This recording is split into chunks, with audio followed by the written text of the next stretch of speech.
Last time on Square Roots, Orcha gets cooking, we dabble in Pore politics, and Serge meets up with his old pal Miguel and murders him.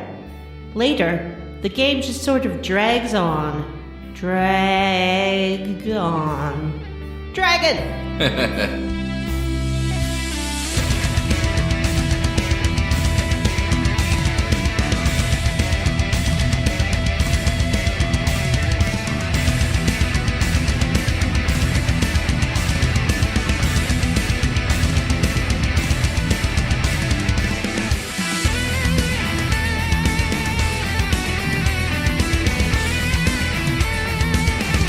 Hey everyone, and welcome to Square Roots, the classic RPG podcast. My name is Jim Banks. I am joined by Matthew Van Zant. Hey-o. John Fire Dragon Brandon. At least the dragons aren't problematic in this portion. And Vanessa. I'm Vanessa. And this is a podcast where we play and talk about your favorite classic RPGs like Chrono Cross. This is our penultimate episode in our Chrono Cross series, right? Yes. That's the idea. If you were Bic, would you release a series of pens called Penultimate? No. Yeah, but like that would be terrible. You can only do that once. No, you can do it one more time afterwards. So guys, I guess I already said what we do. Man, let's just talk about how we leveled up so we can get into some Chrono Cross. John, why don't you go first? I have been playing a game called Forza 7, which is yet another driving game that I've been playing. And it's yet another driving game with like the most annoying voiceovers when you're just like, I just want to race, man. It's like, no, you're the coolest driver ever. Look how rad you are with your sweet tires and your amazing ride. Everyone here thinks you're the coolest and the best driver. You're such a good boy with the biggest penis. You don't like that? No, the game is treating me like I have the most wounded ego and just like, I just need this driving game to say that I'm cool. I mean, that's like, that made me nuts. It's maybe the biggest flaw in Persona 5. Looking cool, Joker! Yeah. Oh, I like it. I like when a game tells me I'm the prettiest and most important Jedi in the whole universe.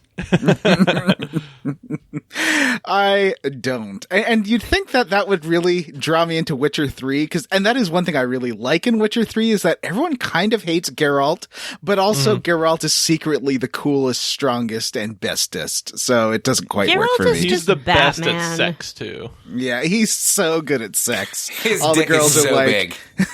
oh, player, your penis is so big and I want it in me again. So to counteract that, I have been watching a show on Amazon Prime, one that we've been talking about a lot.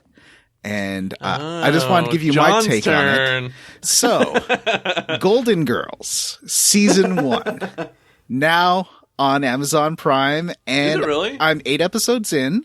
Wow. The plot arc so far, I don't really see the plot arc going anywhere. Like, you've watched Golden Girls, right? Like, when does sort of, like, the overall arc start moving? Like, when do you get, like, the sort of the deep lore and... What overall arc?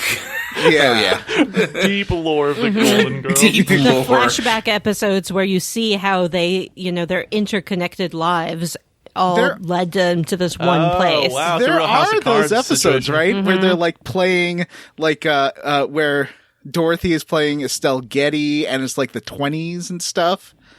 Yeah, their dark past. There really are weird episodes like that in the later seasons. Oh, really? How many bodies have the Golden Girls left in their wake? They're old.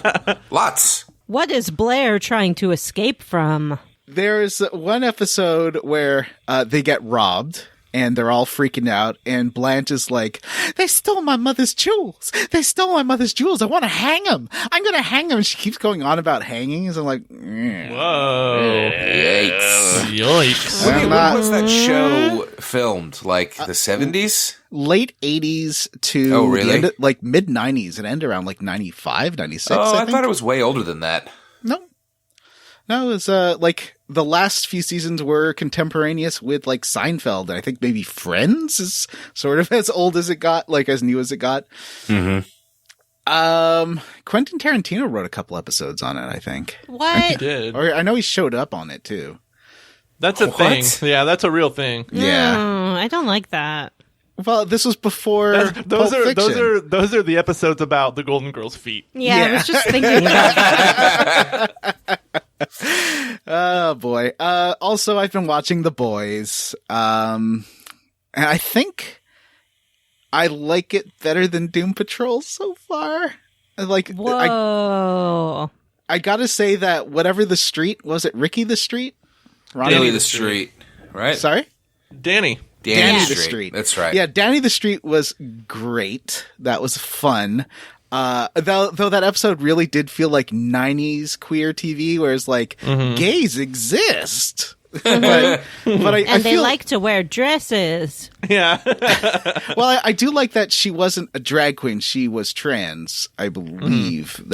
And that was cool. And like I really, really enjoyed how the street communicates. Like that stuff was really cool. Like in the marquees and stuff, or in Yeah. the like newspapers that blow around. Yeah, I thought that was super well done. But The Boys, I hate the main like cast of characters, but Of Oh, good. course. but the show is good. Yeah. Yeah, it's They're not not the particularly most redeemable. progressive show, but it's a fun show to watch. I think it's just really well edited and paced. Mm-hmm. Like that's something with Doom Patrol. I find it's so. I'm Yeah. still gonna finish it, but it's so slow. Yeah. It is, It is, and it's so long too. The slow. season was like 13 episodes or something. yeah. And like in that show's, in some episodes, so much happens, and in other Yeah. ones, like nothing happens. Yeah. Yeah. And I find The Boys is always kind of moving. It can get needlessly cruel. Like there's a Yeah. thing that happens in the first episode of the second season. I was like, oh, Yeah, we were with the ear trauma. Yeah, John, I was yeah, like, we were this talking about that the other sucks. night. like I know this is supposed to be like showing how bad a character is, But we know how bad he is. Yeah. yeah, that just sucked. There, I did like Elizabeth Shue on the show. That was fun. Yeah. She was really good. Yeah, she I saw some interview where they were asking her, like, what made you want to be involved in this? And I hate when actors are asked that. It's like they want to get paid. Like, she did a great job. She found a great, like, in with the script and stuff. But it's like, stop asking people that. It's like they're just trying to work like anyone else. That's their job. It's like, what makes you want to work at the Baskin Robbins? I need a paycheck. I think Starlight is great. She's my in the show. I think if she wasn't Yeah. in it, I wouldn't watch it. Yeah, Starlight and then Huey, to a certain extent, are the only, like, good people on the show. Why do you say to a certain extent, just out of Well, curiosity? Huey reminds me of like the guy from what's that terrible movie? And I think it might be the same comic writer, not Ransom. What's the one where you could arc bullets? Wanted? Wanted. Wanted. That was not Garth Ennis. No, Oh, okay. No, that wasn't, yeah. it was Mark Millar. Oh, I mixed those two up. Yeah. Mark Millar's irredeemably terrible, and Yeah. Garth Ennis is actually a really great writer who kind of goes a little too far a lot of the time. He's kind of an edgelord, I guess. Honestly, Yeah. I don't like the like presumed audience avatar of Huey because I find he's like shitty.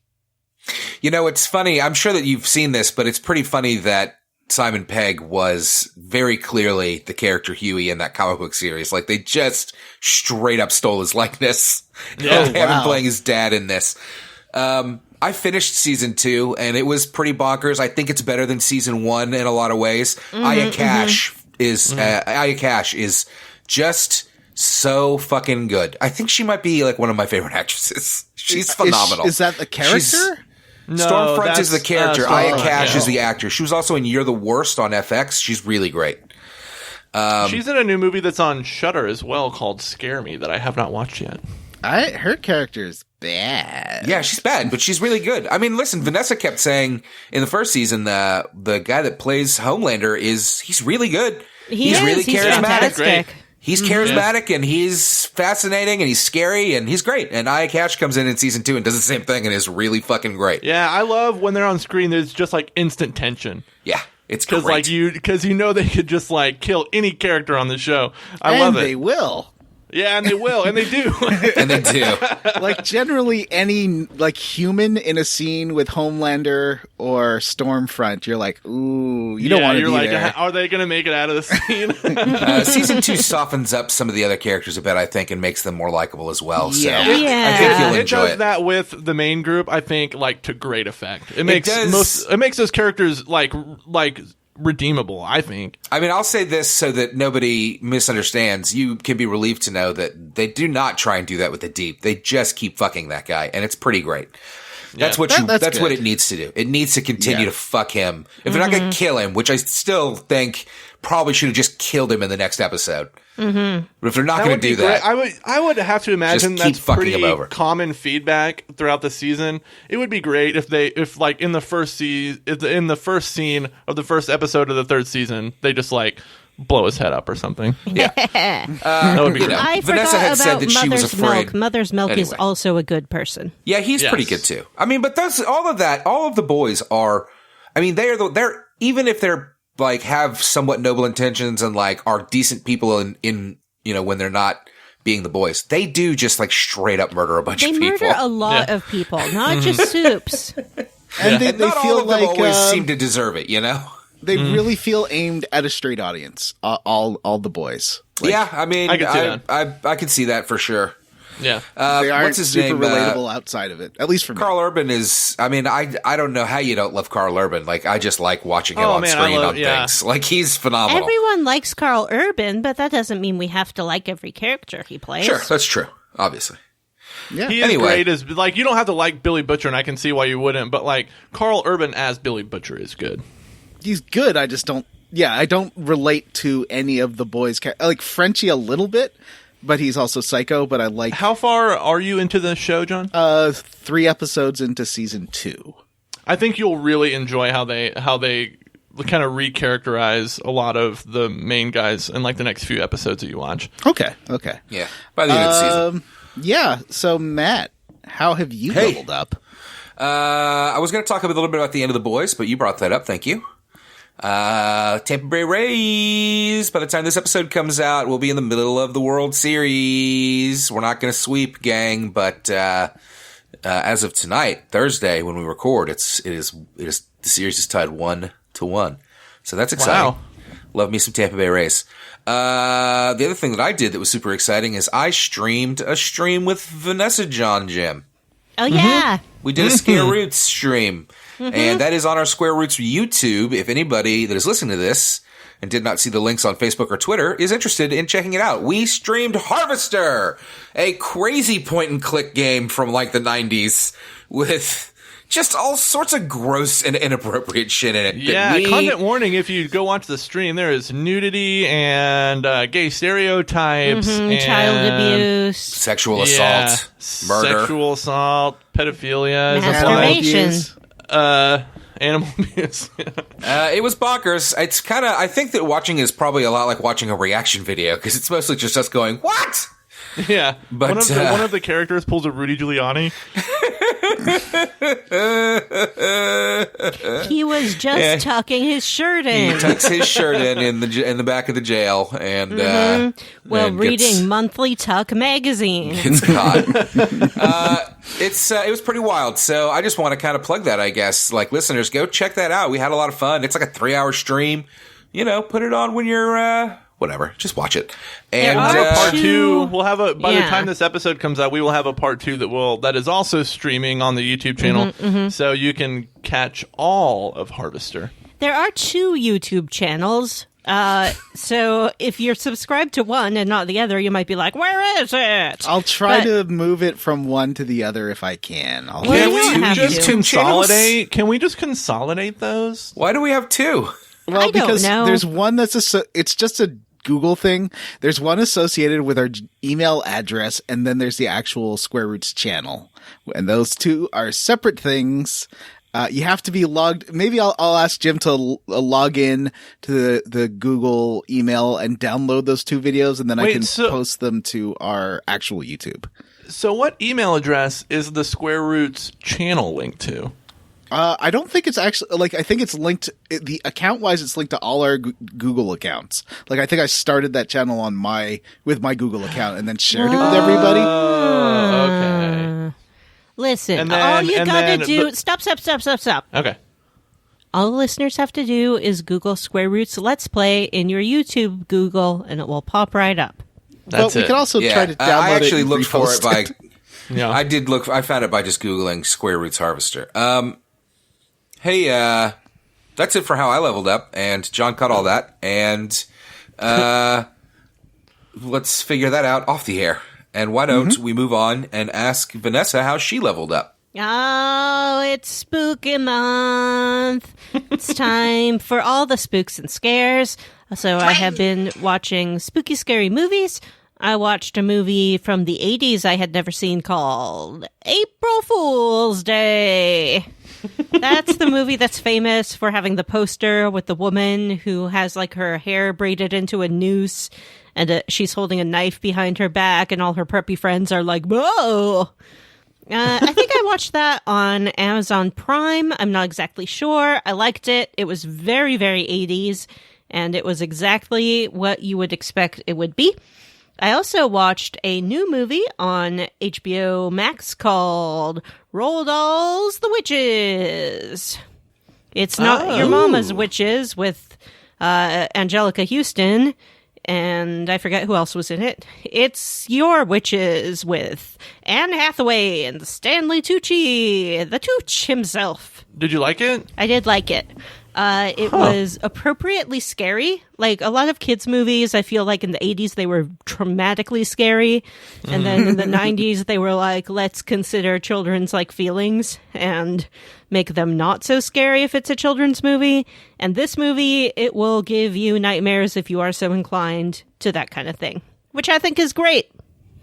I think like in the 80s they didn't, they were scaring kids, and then in the 90s they decided to like try to make kids scary. There was like a glut of scary spooky kid movies in the 90s, like Village of the Damned and The Good Son and Children of the Corn. Ringu. Yeah. They just flipped it. Yeah, they flipped the script, and now it's flipped back. It sort of has a cutesy element as well. If you're familiar with the book, there are a lot of adorable mice in it. And so it has this kind of like cartoony cutesiness mixed with very disturbing visuals, and it was great. It felt like it was intended to be a 3D movie. I don't know if that's true or not, but just like, it had a lot of shots that were sort of equivalent to the ping pong ball coming at the screen kind of thing. So listeners, Google that and write in and tell me if my presumption is correct. I also watched on the HBO Max The West Wing on Stage voter special. Oh, really? Yeah. The This West Wing, the best wing, better than the rest wing. The West Wing, of course, is my favorite show of all time. This was a staging of one of their episodes about voting and things like that. It was very interesting to see. The entire cast returned, except for the dead one. And it was great to see these actors just slip so easily back into the roles. Martin Sheen looked like he never stopped playing Bartlett. Like, it was Bartlett through and through. John Spencer was missed, but they did bring in someone else, and I can't remember his name now, and I feel very bad about it. He is very famous. And his name is... Elliot Gould. It's not Elliot Gould. Brian Blessed. It's not Brian Blessed. John Larroquette. Sterling K. Brown? Is that his name? Sterling K. Brown, Is sure, that yeah. the name of a person? He is a fantastic actor. Yes.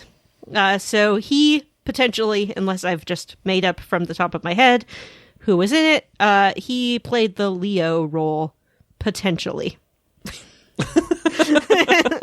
I do not actually know. And now that I say it, I'm worried that it's not true. So Well, Google talk it amongst after and let yourselves me know. while I Google that right now. Yeah. West Wing. Remember how John Larroquette was kind of Oliver Platt's character in The West Wing? It But was then they- Sterling K. Brown. Okay. Hey. I did it. I thought of a name. Remember how John Larroquette started as the character that basically Oliver Platt took over? Mm-hmm. I wish they'd kept John Larroquette because he's so good. Yeah, those guys do look similar. Like, if you take away their hair, like, and just put their faces next to each other, they do look similar. I think John Larroquette's taller. Because he's very they look tall. similar, not that they're the same height. Right. Anyway, it was good. If you like The West Wing, check it out. It was a benefit for some sort of nonpartisan voting thingamajig. I will say there was a lot of special appearances and the act breaks from people encouraging you to vote. These people were like Michelle Obama and Bill Clinton and Lin-Manuel Miranda. So while the organization they were supporting was nonpartisan, I do not believe that the cast of The West Wing themselves would identify as such. Fun fact. That is a fun fact. Rob Lowe was on it too. Ooh, and yeah, he's not a Democrat. No, he's not. But you know what? A lot of people who aren't traditional Democrats will be voting Democrat this year. Was Ainsley Hayes, was she based on Kellyanne Conway? No. Ann Coulter? Yes. Oh, okay. Was Bradley Whitford in The West Wing? Yes, Yeah. he was. I love Bradley Whitford. Everyone does. He has dimples and blue eyes, so what's not to love? He's adorable. He also returned. Yeah, they brought everyone, including they had a press room scene, and the people in the press room were the actors who played those roles 21 years ago. Really? And it was pretty hilarious to see. That's fun. Bradley Whitford is one of those silver fox actors. Did you say that's... he's gotten so he's just like a handsome dude. Mm-hmm. Did you say that was on HBO? It's on HBO Max. I will check that out. Thank you. You're welcome. We have talked about everyone's level up except for Jim. Oh, hey, it's my turn. I also watched a scary movie. It's called The Wolf of Snow Hollow. Wall Street. And it's a werewolf Leonardo movie. DiCaprio. Uh-huh. It's got Jim Cummings. Jim Cummings is the guy who wrote and directed and starred in it. He's not a super famous dude. He acted and directed in a short film that won at Cannes or something a few years ago, and that got turned into a feature film. But he's in it, and hold on, who else is in this movie? It's got some famous people in it. Robert Forster, Jimmy Tatro, who plays the dude that they accused of drawing dicks on the cars in that Netflix documentary. Mm-hmm. Mm-hmm.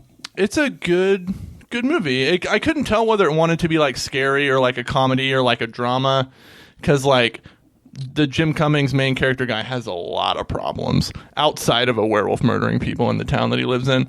But it's a good movie. It's on Amazon Prime, not available to rent yet for some reason. I bought it for $15. But it's good. I do recommend it. So does it? go ahead. When does it go to Wall Street? That's in this. This is a prequel to Wolf of. No, it's not a prequel to Wolf of Wall Street, but that would be great if it was. Is this related to Jack Nicholson's Wolf movie? In the sense that there are werewolf type characters in both movies. Yes. What about that Christopher Walken one? Is that The Howling or Wolfen? He's in The Howling. Isn't Wolfen the one with James Spader? Oh, maybe. I always mix those two up. Is James Spader in Wolf? I don't remember. Excuse me, does the wolf go to London? And Paris. Is the wolf played by Michael J. Fox or the guy from Arrested Development? There's brothers, and they each play one of the brothers. Oh, okay. Well, that's good. I always like seeing Michael J. Fox get work. What kind of involvement does Seth Green have? He is the best boy grip credited. He's a little short for a grip. Well, tell that to Seth Green. I did one more thing. I did one more thing. I watched a show on HBO Max too, and it was called Holy Calamavote, and it is a performance of their album RTJ4 by Run the Jewels. It's in this closed kind of concert set, and it's awesome. If you like Run the Jewels, you should check it out, because it's one of the it's one of my favorite like ever like concert performance video things that I've seen. So check it out. It's great. Yeah, so check it out, Holy Calamavote. Like I said, it's a concert thing. I think it originally live streamed on Adult Swim. It's hosted by Eric Andre. What was the big Run the Jewels song? I don't know if they've had any big hits, have they? They've had a couple like decent hits. They were in the Black Panther trailer. Yeah, they were in, and they did the song for the movie Venom. They had the one that they've had a couple bigger songs that feature Zach De La Rocha from Rage Against the Machine. Oh, I don't think I've heard those. They're good. One of them is on RTJ4, and I think there's one on RTJ3 or 2. My name's Run and Jules, and I'm here to say I love symbiotes in a venomous way. All right. Anyways, let's talk about Chrono Cross now. That felt like an especially long level up. That's pretty cool. I mean, all of us. It was a big segment. Yeah, I'm sorry for making you press the skip button 14 times. All right. Let's get into, what do we call the Chrono Compendium, or are we calling it something else? The Record of Fate. The Record of Fate. The Record of Fate. That's where we record our fate.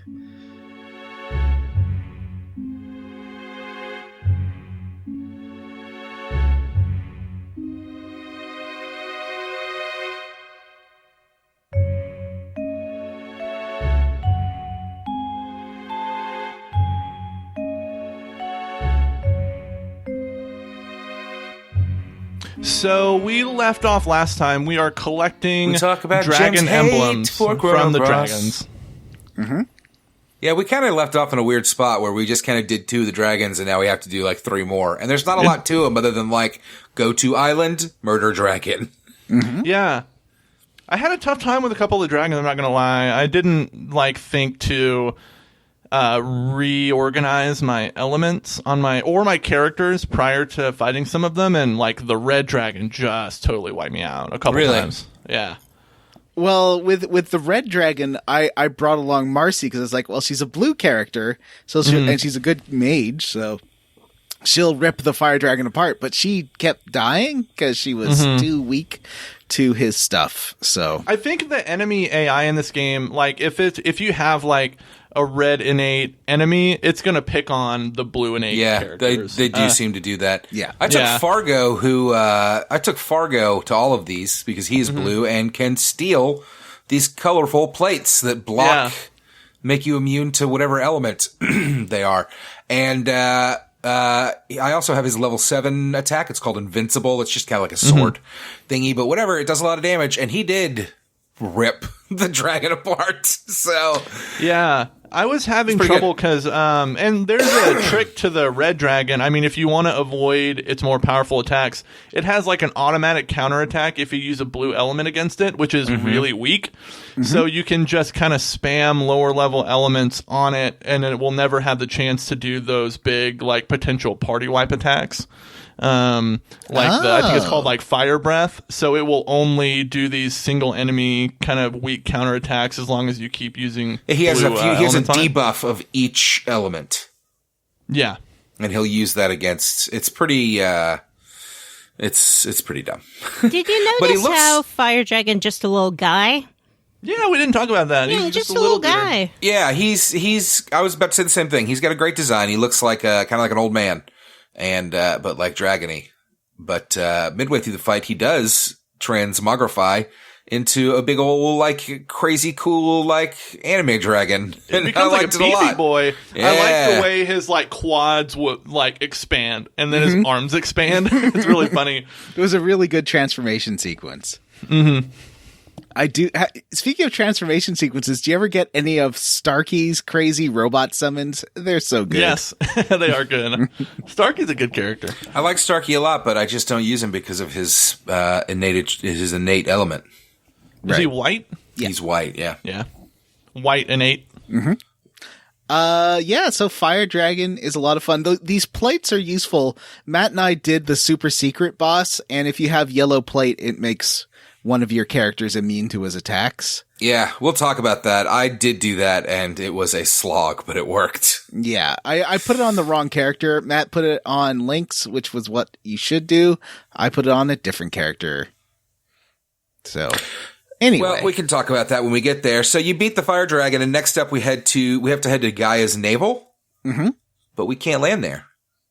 What do? No, we can't go to Gaia's navel, so you got to go to the Hydra Marshes again. And I was trying to follow the guide, and I think the guide I was following got it a little bit wrong and said you could go to either one to get the Wingipede, but it's like, I think you can only go to one of the two to get summon the Wingipede. You can, because I did, you can go summon it in both worlds, I think. But maybe it's in different places. But it's only the dragon is only in one. Okay. Yeah, and I finally got to fight these Bibas because I missed out on all this Biba stuff last time. Biba gonna call a friend. Yeah, Biba does call friends a lot. I like that I murdered him before he had a chance to call any friends. He got one, and I still managed to wipe him out in like my first turn. It was great. It's great. So, I like the leveling system in this game is so weird, but like, I don't know, like it's made it pretty easy. I haven't had to do a lot. I don't really know. You don't really have to grind. You don't really have to grind, particularly if you're just if you're picking up treasure chests and getting those elements to forge the best, available armors and stuff. Like you're fucking just super beefed up all the time. I did do the Mount Pyre stuff of getting like a red amulet, and then I picked up, I was like, well, this is trash. I don't need this. I know. You don't need any of it. Now that I've I feel like I understand the field system and like how to affect it by casting different spells. Using those summons is super fun. And like I have a couple level 8 summons that I haven't used yet. Those are going to be really fun.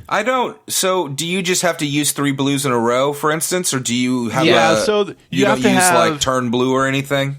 No, you have to have the field be completely the color of the summon, and there is an item that does that too. Yeah, and you need to have the character, at the appropriate stamina level to use that level of element. But like they do a ton of damage, and they're usually really fun to watch. I haven't used a single summon in this game yet, so they're fun. I haven't used one either. I haven't used one at all. Before I got Fargo's level 7 thing equipped on him, I gave him the Frog Prince one that you get like really early in the game. Mm-hmm. And like this big chubby frog, like he'll materialize and do a bunch of like blue damage to the enemy. It's really fun. Yeah, Vanessa talked about him way early in the series because she is ahead of the curve.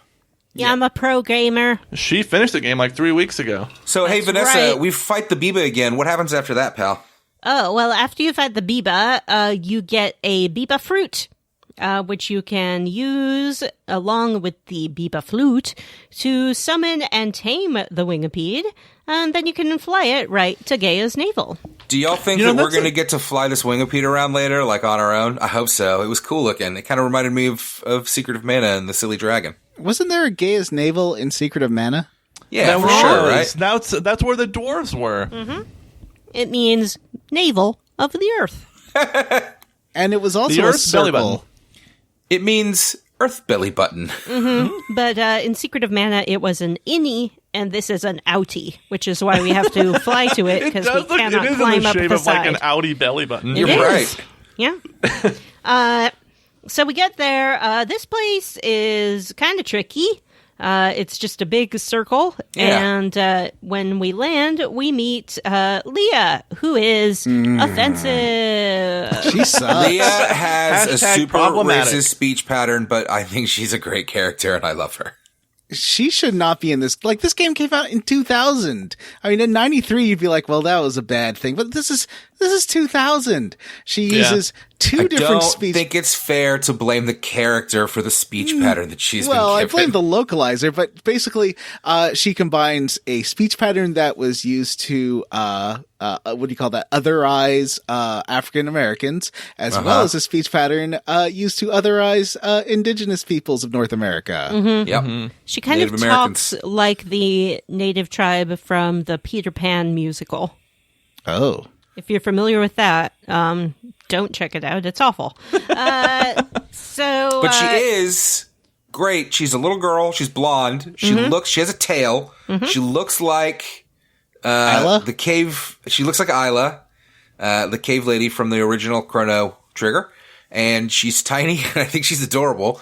And she's got a maneuver called Tornado where she turns around and spins her tail around, and it blows the enemies away. And it's a delight.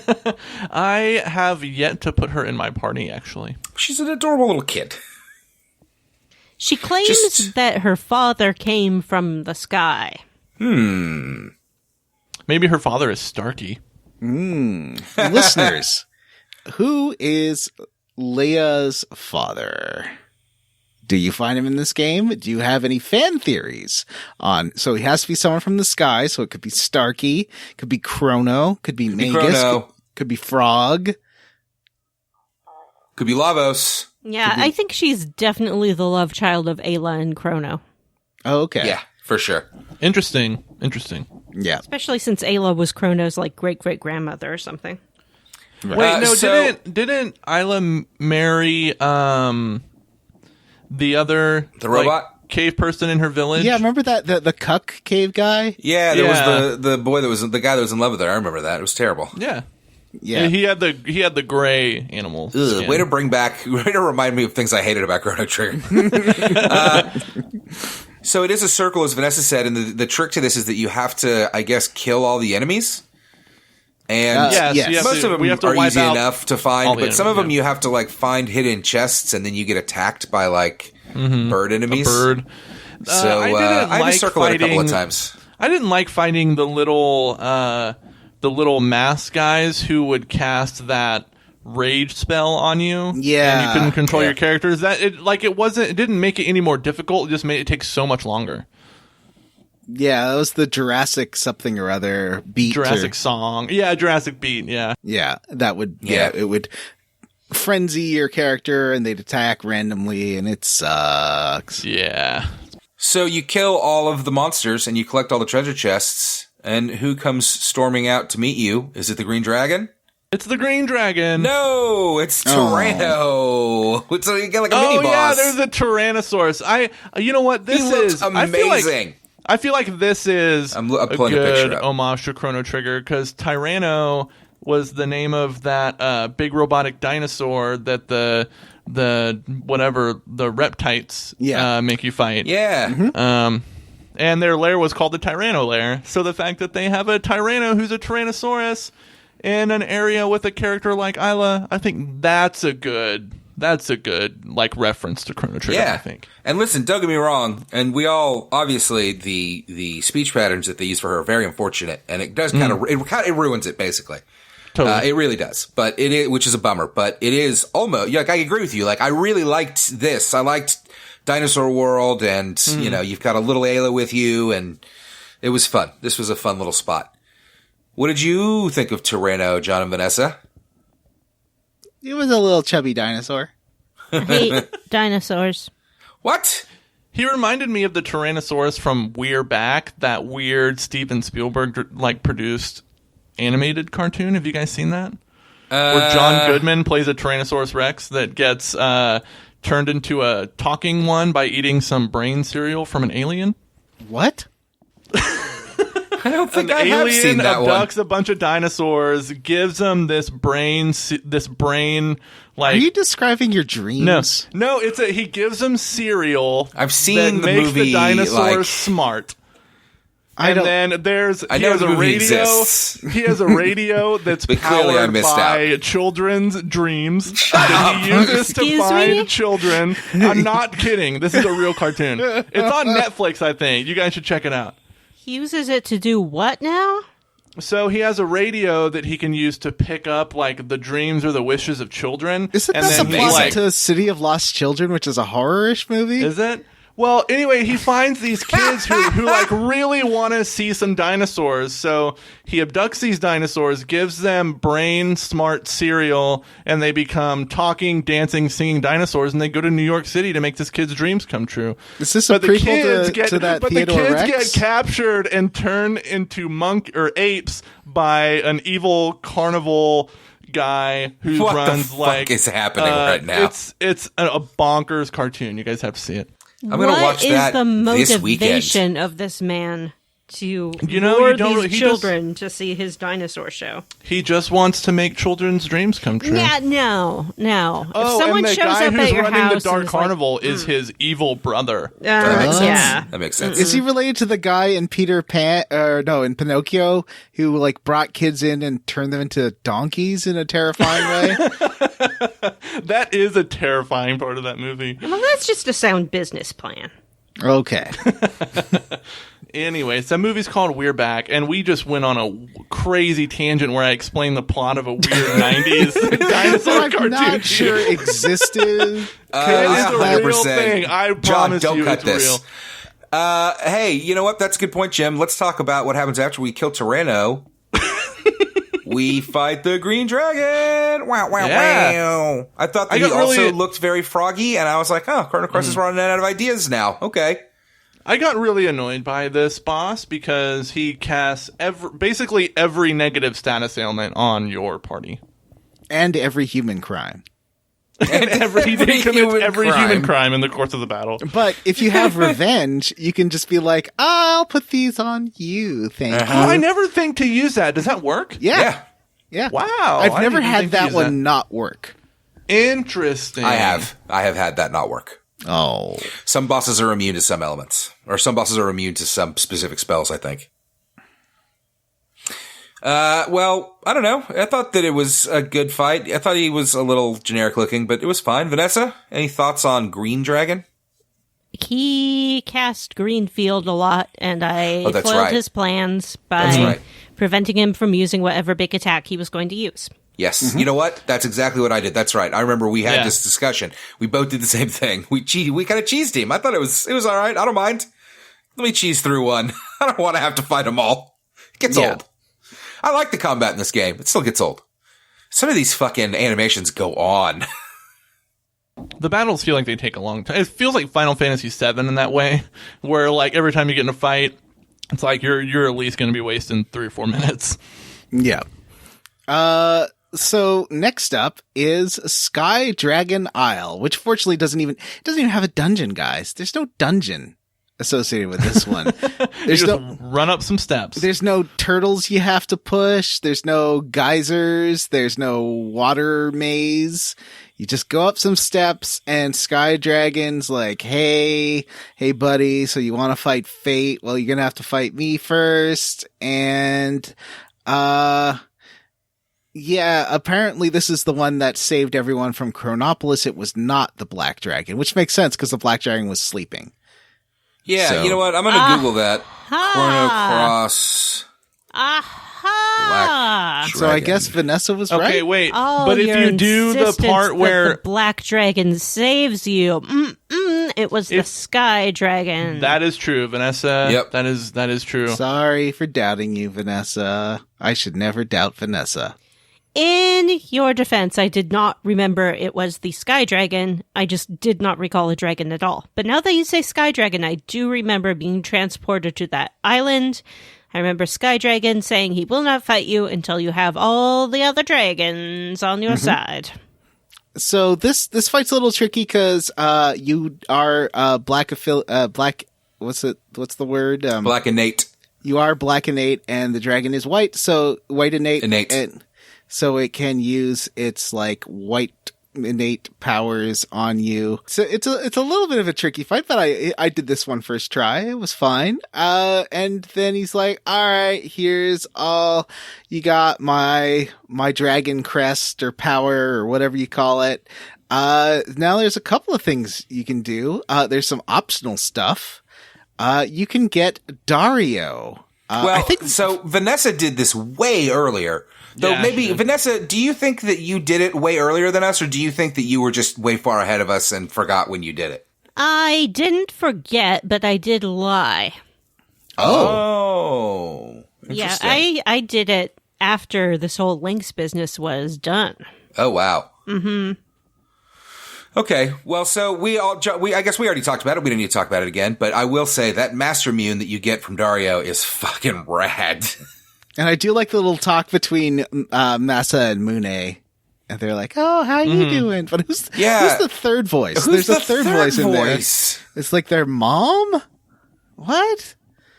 What a dumb I game. think there is something like that in Chrono Trigger, right? Probably. I just don't remember think like that. when you first get when you're first putting the sword together, maybe there's a third voice in the cave, but I can't say for sure. But Dario, drunk with power, turned evil. Or did he? Didn't he Yes. get possessed? That's what I understood. Like Garai, was it Garai? It's not a possession. It's it's sort of like drinking a bunch of alcohol and getting mean. It's like stuff that's already in you, and then it just takes away the good part, so only the bad is left. I mean, it's kind of like being mind controlled. I mean, having your ability to like reason, I don't know. I didn't really understand it at all. Like, there's two Darios, and it seems like the same stuff happened to both Darios in both worlds. But one is dead. One got one's stabbied by Karsh, and the other one is still alive. But is evil? I don't know. Was he evil? He was possessed. Like, right. The Macedonian shows up like like a ghost that's possessing him and turns him into like Super Dario. Mm-hmm. Super Dario Brothers. Yeah, Super Dario Brothers. The other one is Glenn. I was a little confused, but then he does talk to Riddle, and they are like, "We still love each other. Let's whatever." And you like take him back to you take him back to Viper Manor, and he like promises to rebuild. Weird. The other optional thing we did is the super secret boss. Cryo-Sphinx. Why would you do so? Let's talk. I think I asked this in the group chat. Did anybody else do Cryo-Sphinx? I don't think y'all did, right? I did. No. I know you did. Yeah. Vanessa didn't. I don't think Jim did. So let's talk about it, John. Where is Cryo-Sphinx? I don't remember now. He's in the Yellow Dragon's lair in the other world. That's right. He's in the Yellow Dragon's lair in the other world. And you go and he'll ask you a question, and if you hit him with the color that matches the answer. Mm-hmm. And then he'll do like 6 of those, and then you've won the fight. I don't know what you get out of it if you do that, though, because what I did is you just fight it and beat it, and then you get the sunglasses, which give you like 25% damage to everything you do, which is amazing. Yeah. Yeah, and I think makes you crit more, or no, it's the Masamune that makes you crit more. Master Mune. So what I did the fight, this fight was long because he got 13,000 hit points. It is a sphinxy looking creature, kind of. Oh yeah, I'll pull up pictures so that Vanessa can see. And he does talk to you in Latin and is like trying to ask you questions, but you interrupt him by attacking him and he gets real mad. It was a very long fight. I did this while half asleep, but I did it. It was fine. You just have to kind of think through you really have to diminish the field and then like reduce his attacks and then reduce his defense and just kind of wear him down. Cause like with the Master Mune, you do tons of damage. Like basically, I think you're doing 1,000 damage. Yeah. 1,000 damage a round. So 13 rounds. Although like your other the characters who aren't wearing the yellow plate will probably die a lot. Yeah. So in my experience, I had the yellow plate on Lynx and the Master Mune, and he killed my entire party except for Lynx in the first attack, and then I just sat there and physical attacked him for like 30 minutes because every time he used magic on me, he would use yellow magic and it would heal me. Mm-hmm. Oh. And it was hilarious, and I just wore him down. It took forever. I didn't bother casting Diminish or any of that shit. I just hit him. It took 13 rounds, I guess, you know? Yeah. I used some of my black stuff. I had the level 7 stuff, and that did 300 or 400 as well. But anyway, it was interesting. It was fun. And he looks interesting. And, I don't know. You get the sunglasses and they're fucking awesome. I guess that there were like sunshades in Chrono Trigger that did basically the same thing. Right. Yeah. So this is another callbacky thing. Yeah, he's a secret boss fight, and then if you kill him with force instead of answering his questions, he's like, "Oh, so I guess brawn can be as good as brains sometimes." And he says more things in Latin. But he's like, he's like, this will come back to bite you in the ass. What do you think happens if you just beat him? If you just answer his questions? Well, I don't. You just don't get the sunglasses, I guess. Which seems weird. You think it'd be the other way around. Yeah, right? Yeah.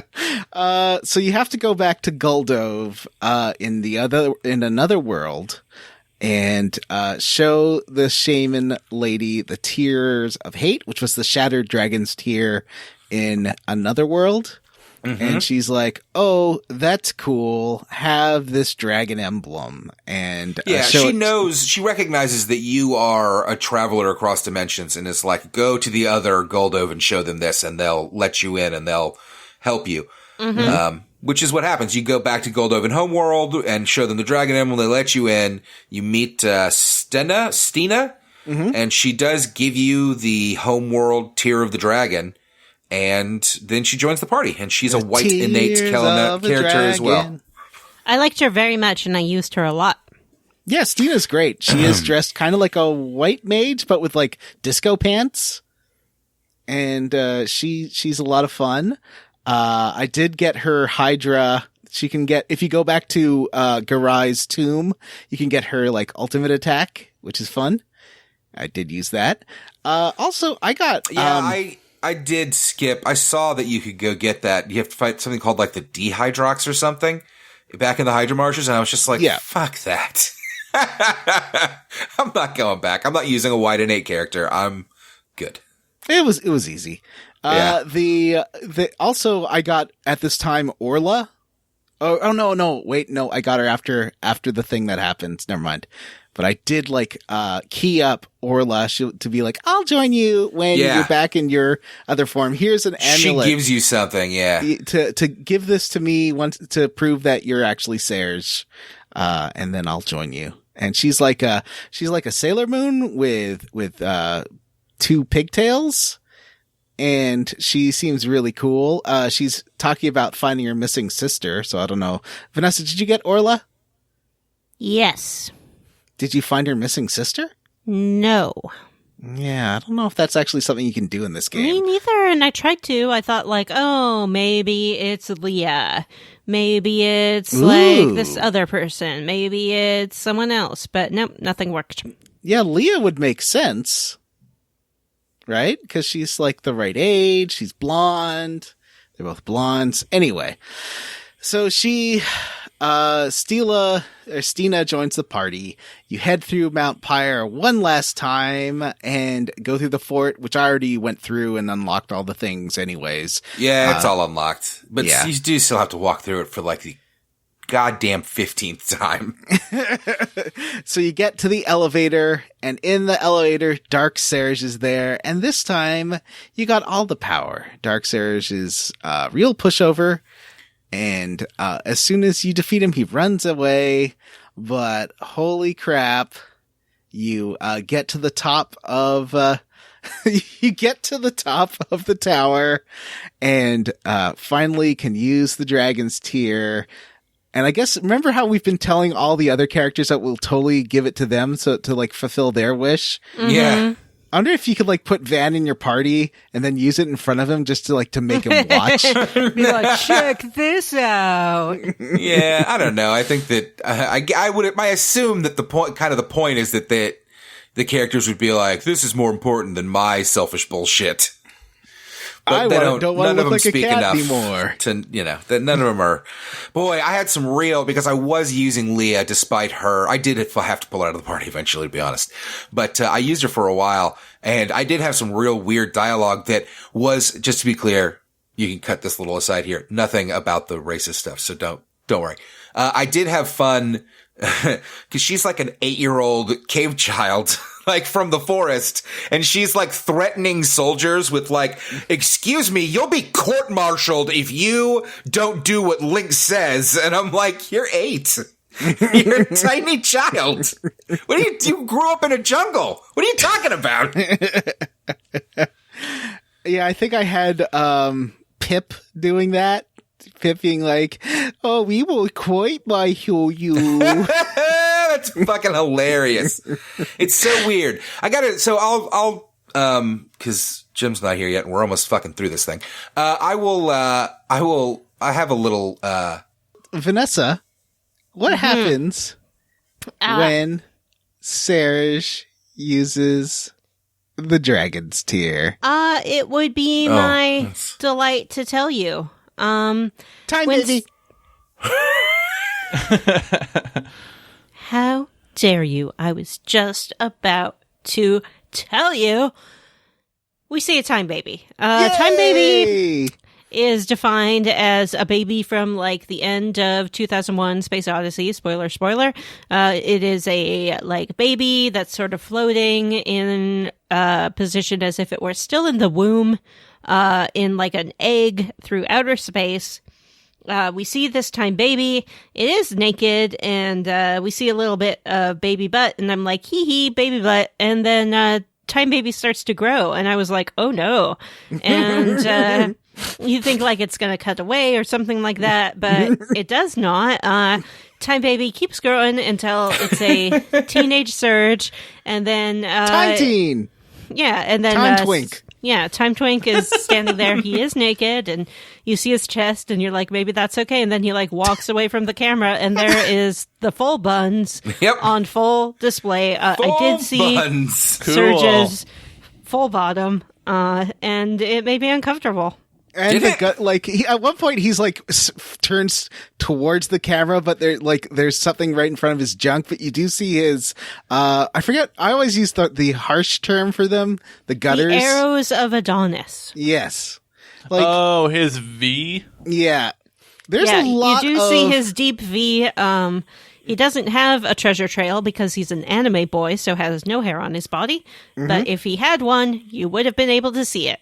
There is like a whole minute of Time Twink just covered in water, like stretching, walking around. It's great. Bending over. Yeah.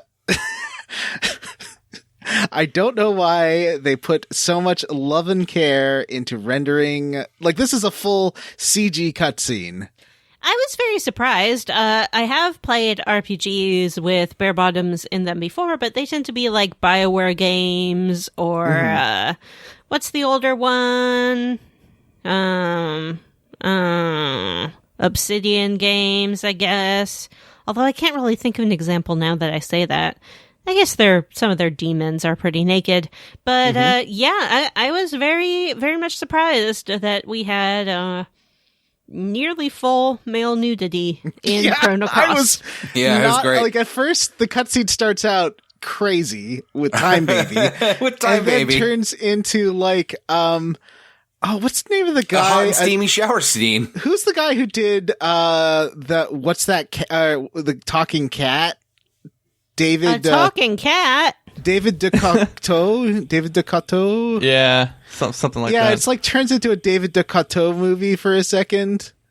I just thought of a really great butthole joke, and I'm not sure if I want to tell it or not. Mm-hmm.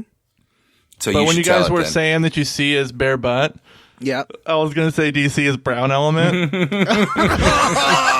Oh, Jim, you're on this Zoom call. You might want to stop masturbating. Just a heads up. He was just tucking in his shirt. Everyone's masturbating on their Zoom calls all the time, and we just have to go with it. When that story broke, I had only heard that he was like accidentally naked on his Zoom call, and I told these guys I always worry that will happen to me. Meaning, like, but I was like, she's like, I've been worried that would happen to me.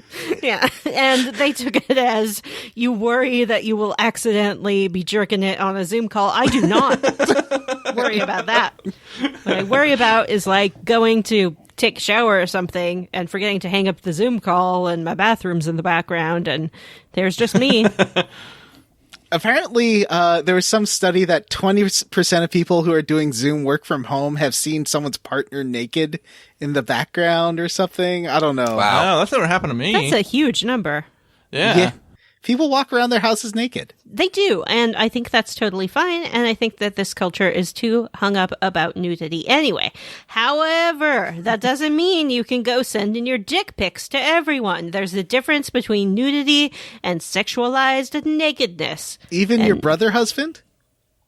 Well, what are you talking about? Of course I can see them naked. They're my husbands. No, but he sent his penis picture to everybody, remember? Oh, right.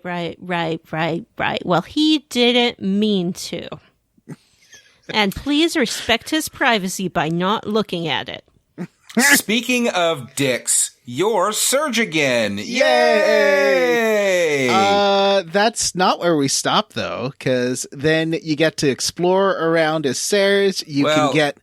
John, we kind of decided to stop there. Yeah, we did, but now we've been recording for like less than an hour, so let's keep going.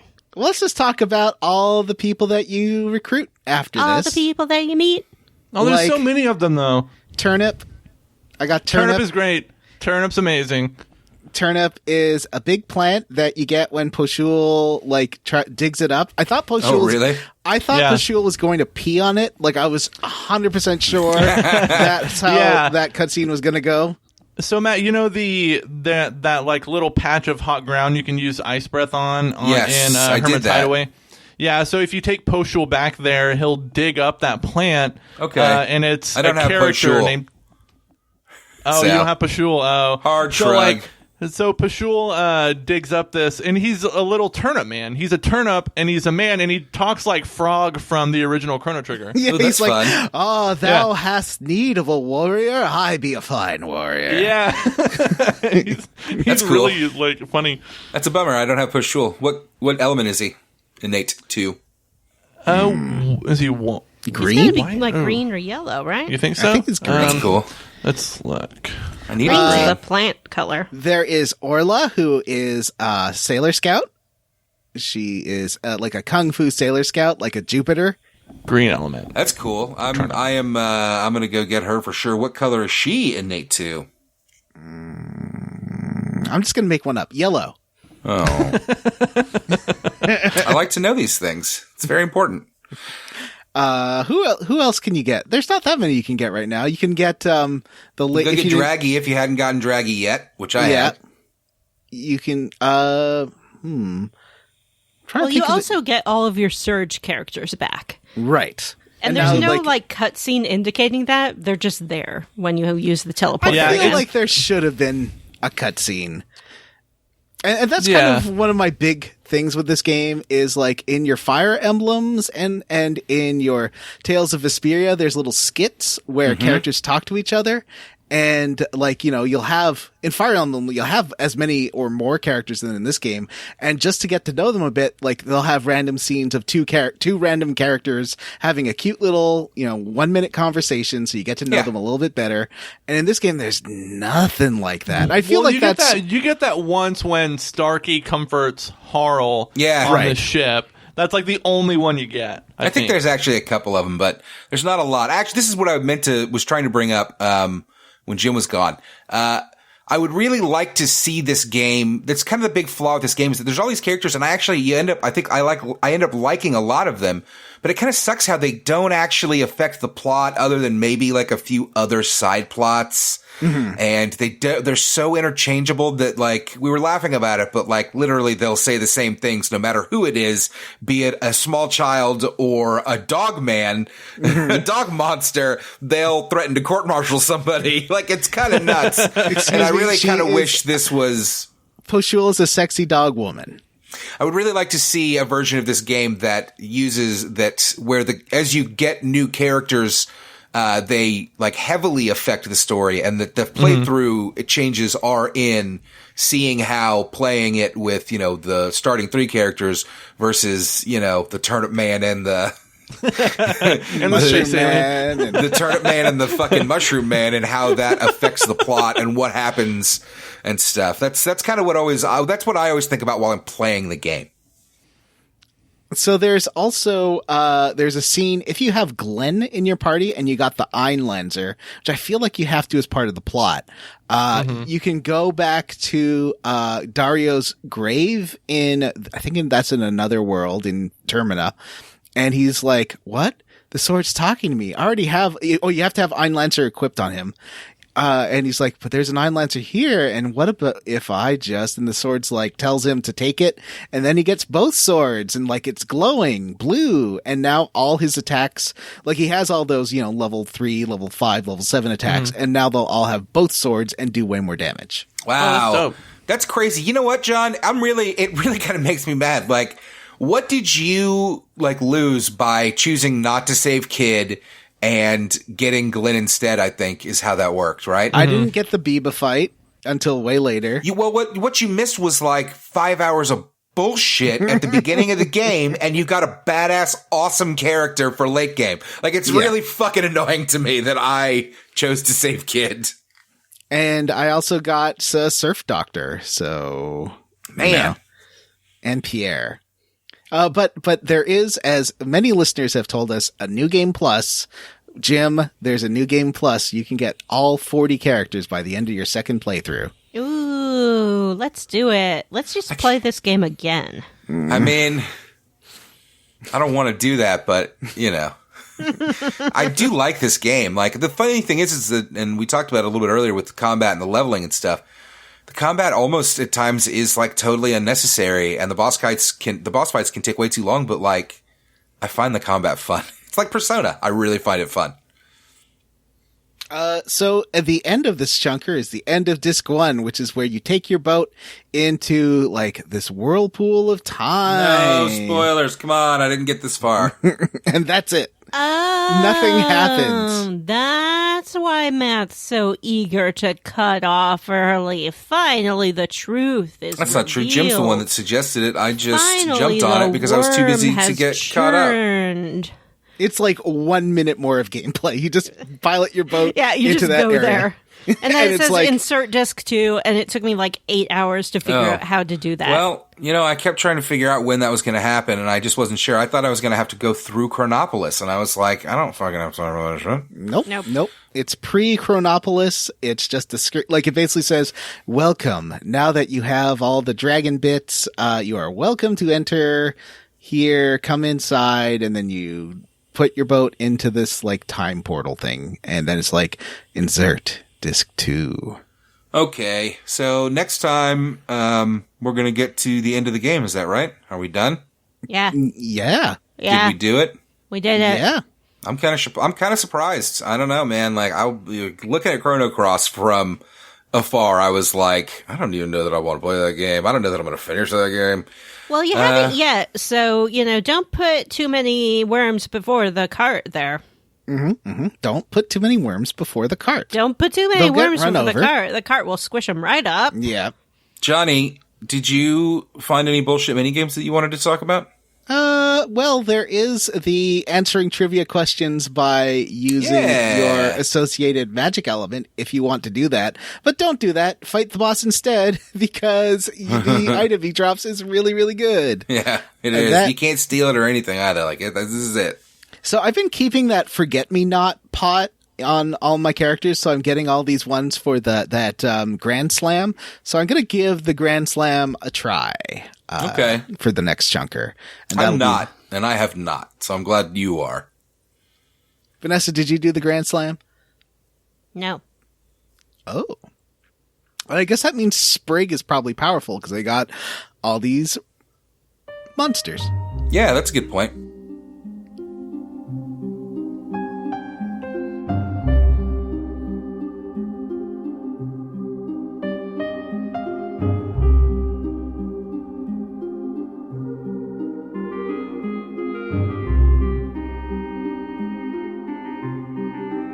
All right, well, I guess it's time for us to discuss what we are squirrely against. Can Let's I start go? with Can Vanessa. I go? Can I go? Yes, Thank you. please. I am squarely against Little Boy, but I don't want to see it. It's good that they have them, but I don't need to know about it in a visual way.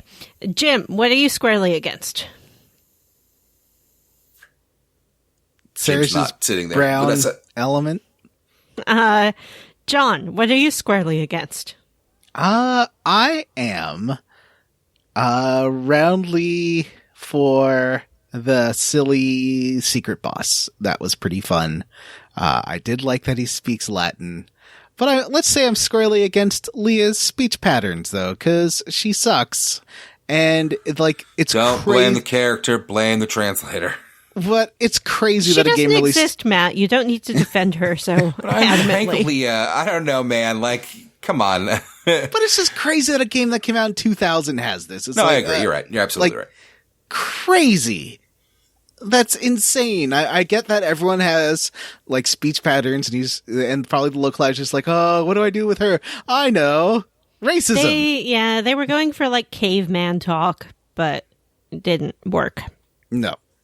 Hey, fucked up. But maybe if this game gets a remaster, that'll get a second glance, and she'll be the best character in the game. Hey, well, as for me, I am roundly for that Master Muni. Come on. It's so stupid how much damage it does, and it crits all the time. It's so fucking satisfying. Yeah, and it's doing 1,000 for just Serge's turn, doing like 1,000 damage with all your attacks combined.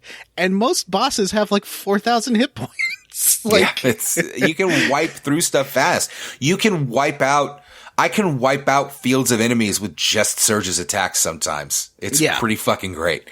And you can cast like if you have a red affinity character, you can do strengthen on him, which will like add another 50% to his attacks or something. Oh, yeah, that's a good point. I haven't tried that. Yeah, you were telling me that you got through a lot of these fights by buffing stuff, and I really didn't bother with that, but that's always an effective strategy in these games. Those buffs. Well, in games that let you debuff bosses, because like Persona does, and this game does, but a lot of Final Fantasy games are really crappy about that and won't let you put debuffs on bosses. Hey guys, it's me, Jim. I just want to say that I'm roundly for that, dinosaur. He reminded me so much of the dinosaur from my favorite movie, Tyrannosaurus Rex. We're back. It's a movie about a man who snatches children who like dinosaurs, and it just has a really good message. Thank you, Jim. That was riveting stuff. Hey, we got an email. You guys want to read it? Sure. Vanessa. Jim, do you want to read it? Yeah, I'll read the message. Oh, boy. Jim, why don't you let me do it? Oh, okay, I'll just go over in the corner. Oh, Jim. Hardy-ho. Howdy. Hello, friends. I just wanted to stand by Jim and let him know I feel the same way about Chrono Cross in regards to how dirty it did to the Chrono Trigger lore. This is a fantastic standalone game, and it handles the alternate world stuff really well, but it is a terrible sequel. Chrono Trigger is one of the most beloved RPGs, so I find it baffling for the writers to make the choices they did with Trigger's story and characters in the sequel. I'm writing this as of episode 4, and boy is there plenty more shit on Chrono Trigger stuff coming your way. Enjoy! Love, Randy. He didn't say love, I added that, but I can tell. It's too bad Jim's not here to get upset about Chrono Trigger again.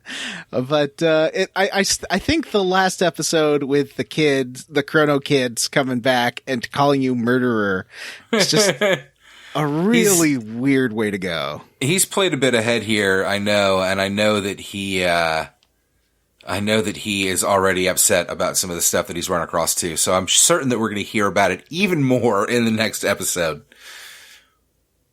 I really want to do, either at the end of the next episode, if we have time, or maybe even as like a side thing, I would really love to have everybody pitch a third Chrono game to like cap off the trilogy.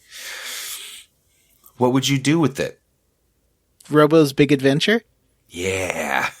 Yeah. And he just goes and fixes everything from Chrono Cross. Yeah.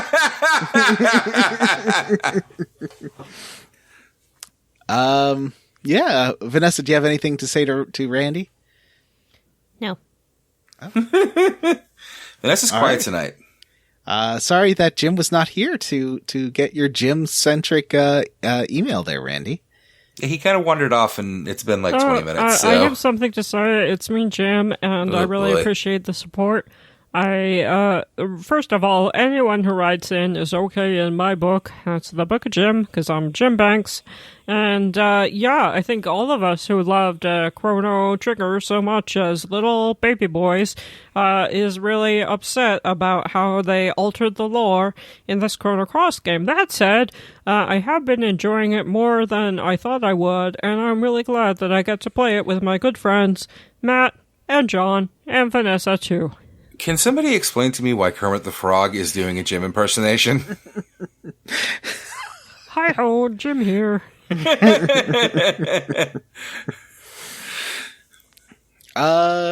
So Jim, no one wants to talk about the Patreon plug, but we gotta do it. I can do it. We got a Patreon. There are two tiers of this Patreon. Tier 1, you get all our bonus episodes for $3 a month. Every single bonus episode is on there. For the Patreon, we got like level ups, we got instant classics where we review like a fairly recent game that maybe just went on sale. We got versus where we play like a bad game, like Detroit or an Become old Human, crazy game, or Super Ninja Boy, Ninja Boy, Friday the 13th. Friday the 13th, like we are playing this month, and I'm very excited about that. So I'm going to stream that, but it's already happened. But you can go on my Twitch, twitch.tv/JohnnyBarnstorm to watch me play. I'll try to put it on the YouTube as well. I feel like that's the first time you've ever actually plugged your own Twitch on this show. It's true, and I do play games for this show. Although I haven't been streaming Chrono Cross, because Chrono Cross take a long time to play, and I want to like listen to podcasts while doing it and not stream. So I apologize. If the game was a bit shorter and faster, I stream it, but or if it's Persona, because I love Persona, I tend to stream that too. Anyway. Patreon. For our $5 tier, you vote on several games a year. Our third vote this year is coming up after we finish Fable 2. No, during Fable 2. When we start Fable 2. Yeah, when we start Fable 2, the whole month, you'll be able to vote. You'll be able to think about it, really, really weigh all the options. There's going to be a few games there, and you'll really think about which game you'd like to do next. I was thinking about putting a post on Facebook asking for suggestions for the vote. I should do that tomorrow. Yeah. So it's going to be a shorter game just to finish up the year. And yeah, this was kind of a short episode, I guess. But to be honest with you, there was a lot of gameplay, but not a lot happened. Like, we went and did a lot of dragons, and it's like, there's not a lot to it. Yeah, this took me a long time doing all the side content and all that, but like that one fight alone took an hour. So the one against the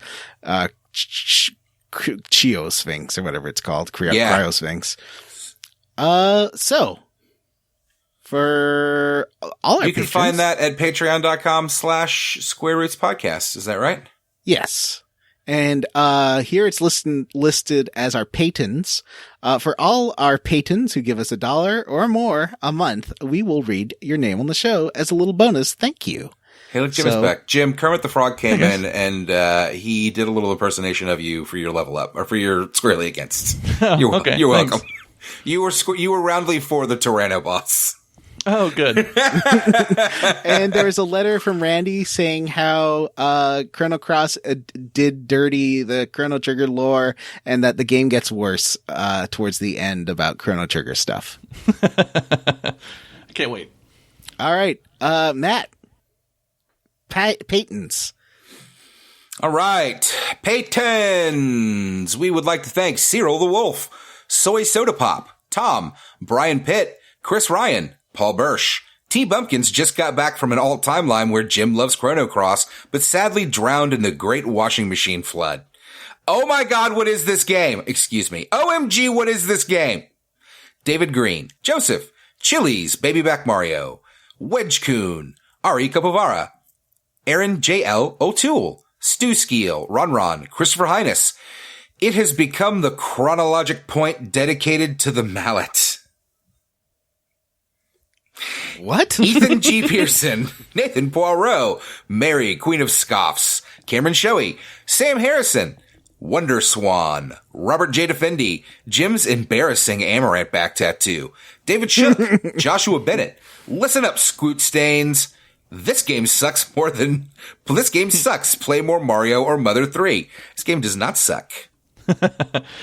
I'd like to thank Bree Girth, Matt Jorgensen. Everyone in the U.S. should know how to speak Spanish. Sean Gonzalez, the RPG Luminary. Andy Smith, Dan. Blessed be Blip Dul Poop. Sloop Dil Monpolop.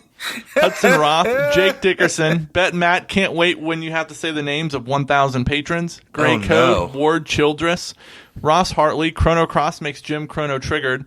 Hexagon, Robert M. Pollum, Vanessa can't be bothered to read a sword name. Andrew O. Alex Dullard, Eyes of the Shifter, Megan Sullivan, Andy Best, Miguel Torres, Matthew Newland, Metal Gear Solid 1 in 2021, Knopford, Mr. Mallard, Tyler Petty, Andy M., Devin Sloan, Nessa Mom, Justin Ham, Robert T., Race Jenkins, Tawan Gordon. I challenge the other Tracy to a duel to the pain. Sean Walsh, Aaron Bachman. Bonjour. They spontaneously combusted. It was terrible. Samu Mitchell, Isaac Wright, Michael Crawford, Jonathan Ellsworth. Is Jim kissing his mic stand? Yeah. Okay, yes. That was creeping me out a little bit. All right, there. What? Kissing my mic He loves stand? it. Yeah, what's wrong with that? We all love our equipment. We love making the podcast, and we love kissing our mics. Was I? All right, we did all just take a moment to lick our microphones, ladies and gentlemen. What the fuck happened here?